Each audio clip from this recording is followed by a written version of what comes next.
Assalamualaikum warahmatullahi wabarakatuh.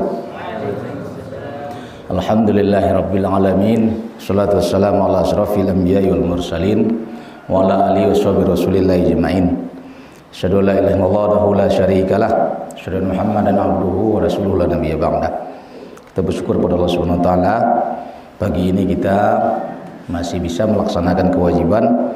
Alhamdulillah kita laksanakan secara berjamaah. Ini adalah orang-orang yang masih tinggal ya di komplek.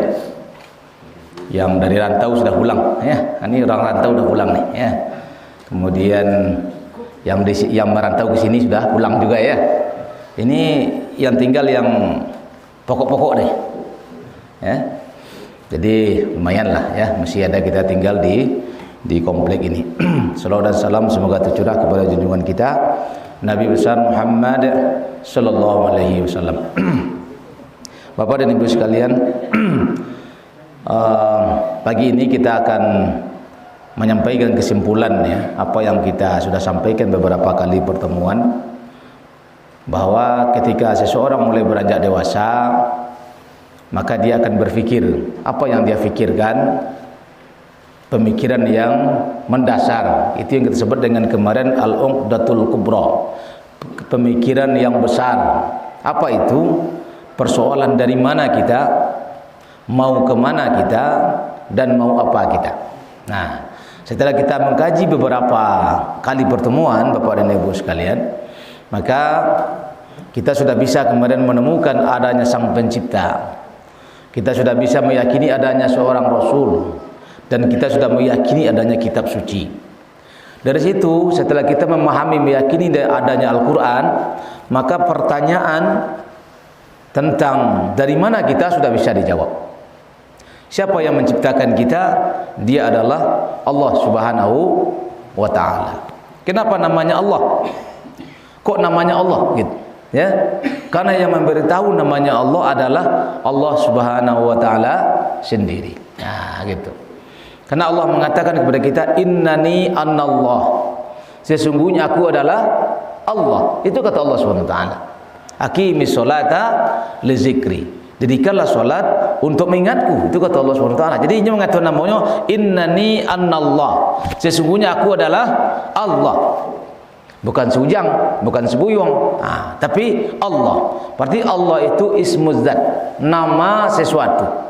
Sehingga nama itu kemana dia pergi tidak berubah namanya, tetap disebut Allah. Ke Amerika nyopai Allah namanya, ke Arab nyopai namanya Allah, ke Eropa nyopai namanya Allah, ke Indonesia nyopai namanya Allah gitu.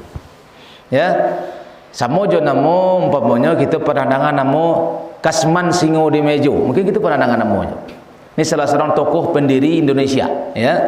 Maka dia kemanapun pergi namanya tetap itu.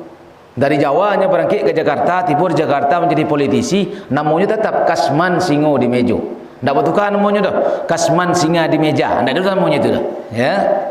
Atau ketika ke Eropa, tidak bertukar namanya dah. Mr. Kasman Lion on the table, tidak ada tukar namanya dah. Tetap Kasman Singo di Mejo. Tapi kalau painnya ke Arab, tidak bertukar namanya Aslan alal maktab, ya, singa di atas meja, tidak ada bertukar namanya dah. Ya. Tetap namanya Kasman Singo di Meja. Begitu juga Allah Subhanahu wa taala. Ketika dia menyebut dirinya Allah, tetap namanya itu. Makanya ketika orang mengucapkan kalimat la ilaha illallah, tiada Tuhan selain Allah, tak bisa diterjemahkan tiada Tuhan selain Tuhan, tak bisa. Karena di Indonesia pernah orang menerjemahkan itu dulu, tiada Tuhan T kecil selain Tuhan T-nya besar. Terjatuhnya menerjemahkan dari bahasa Inggris, there is no God but God, tiada Tuhan selain Tuhan.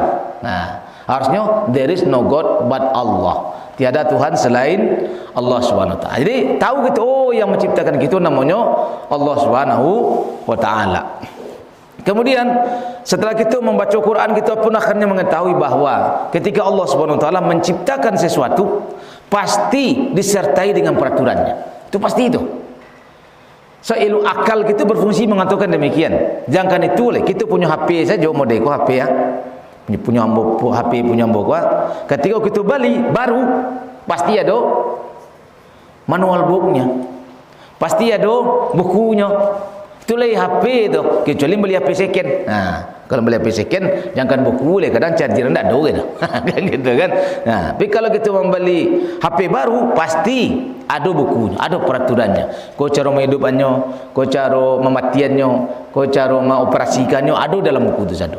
Begitu juga ketika Allah menciptakan alam semesta, pasti ada peraturannya. Kemudian Bapak dan Ibu, pertanyaan selanjutnya, mau kemana kita? Maka terjawab sudah, kita akan menuju namanya Yaumul Akhir. Nah, itu hari akhir yang akan kita turui. Ya. Karena Al-Quran mengatakan kepada kita, wa yaumil akhir, dan hari akhir. Ya, ketika Allah mengatakan ya ayyuhallazina amanu billahi wa malaikatihi wa rasulihi wa bil yaumil akhir. Wahai orang yang beriman, berimanlah kalian kepada Allah, kepada malaikatnya, kepada rasulnya, kepada kitabnya, dan kepada hari akhir. Itu perintah Allah Subhanahu wa taala. Tahu kita sedang menuju hari akhir. Apa itu hari akhir? Hari penentuan. Karena di situ akan diminta al-hisab, maka namanya yaumil hisab. Jadi ketika Allah menciptakan manusia, menciptakan makhluknya, disertai dengan peraturannya, maka nanti akan dimintai pertanggungjawaban. Semua jawab di kantor. Datang anggaran ke kantor awak, ya nak? Ku anggaran nah, ku peraturannya. Selesai di kerajaan, tahun ketiga tiba inspektorat. Tiba Bawasda, tiba BPK, tiba KPK Meresu. Ia dah sesuai peraturan kerajaan tak? Kalau sesuai peraturan, maka dia gilah level. Apa namanya? WTP, wajar tanpa pengecualian. Atau muncul WDP, wajar dengan pengecualian. Atau muncul disclaimer, tak bisa diklaim, tak kerajaan kau. Atau muncul, ke penjara ujung agak. Gitu kan? Ada kemungkinan model itu. Sama jawab nanti dia yaumil akhir akan ditanya itu. Ketika Allah Subhanahu wa taala menciptakan peraturan, maka di yaumil akhir akan dihitung. Iko elok kerja kau, wajar tanpa pengecualian, cing langsung masuk serugo. Wajar dengan pengecualian, cing masuk neraka stek lo. Cuci utak asil, cuci badan segitu, diopor ke serugo sudah itu. Atau disclaimer, ada tentu kampung silakan neraka wah, ada tentunya bangka aku. Atau memang aku di neraka selama-lamanya. Itu juga. Maka akal kita akan mengatakan, oh iya model itulah posisinya. Jadi kalau model itu Bapak dan Ibu, apa konsekuensinya hidup di dunia? Ketika Allah menciptakan kita dengan peraturan, nanti Allah akan meminta kita pertanggungjawaban, dan dari pertanggungjawaban itu kita akan ditentukan ke surga atau ke neraka. Maka ketika kita hidup di dunia mengandung konsekuensi. Apa konsekuensi kita hidup dunia? Kita harus berjalan dalam kehidupan dunia sesuai dengan perintah dan larang Allah, sesuai dengan peraturan Allah Subhanahu wa taala. Maka jangan cuba-cuba berbuat sesuatu yang berbeda dengan peraturan Allah. So kalau berbeda dengan peraturan Allah, diopor kita ke neraka. Kalau sesuai dengan peraturan Allah, diopor kita ke surga. Nah, itu konsekuensi logis Bapak dan Ibu. Itu kalau kita berfikir keimanan kita mabniyatun alal akal, dibangun di atas akal. Akal kita bisa berfungsi, oh iya mau itu mah. Sehingga ketika kita berjalan dalam kehidupan dunia kok tidak main-main, betul-betul menyesuaikan diri kita, tingkah laku kita sesuai dengan perintah dan larangan Allah Subhanahu wa taala. Baik Bapak dan Ibu sekalian, itu kaji kita pada pagi hari ini. Mudah-mudahan kita bisa berjalan dalam hidup ini sesuai dengan perintah dan larangan Allah. Kalau belum tahu kita perintah dan larangan Allah, menjadi kewajiban kita mencari apa perintah Allahnya. Saja ingin kita kerajaan, tanya apa perintah Allahnya. Kok berkeraja gitu, apa perintah Allahnya. Kok bergali gitu, apa perintah Allahnya. Kok beraktivitas yang lain gitu, apa perintah Allahnya. Kok berpolitik gitu, apa perintah Allahnya. Kok jadi polisi gitu, jadi tentara gitu, perintah Allah. Seluruhnya ada perintahnya. Bukan perintah atasan saja kita pikir. Karena perintah atasan itu manusia saja itu. Tapi perintah Allahnya harus kita ingat. Apa kerajaan yang harus dibuat? Contoh umpamanya, ketika Allah mengatakan wala tajassasu, janganlah kalian memata-matai. Nah, apa yang dimaksud jangan memata-matai? Jangan memata-matai rakyat, tak boleh. Ya, yang harus dimata-matai orang kafir. Nah, itu harus dimata-matai. Itu wajib bagi kita. Tapi kalau rakyat jangan. Nah, kadang kata balik-balik. Rakyat dimata-matai, orang kafir daripada dia masuk. Itu terbalik-balik kaji Bapak dan Ibu sekalian. Ya. Baik Bapak dan Ibu sekalian, itu kaji kita hari ini. Mudah-mudahan ada manfaatnya. Billahi taufiq wal hidayah. Assalamualaikum warahmatullahi wabarakatuh.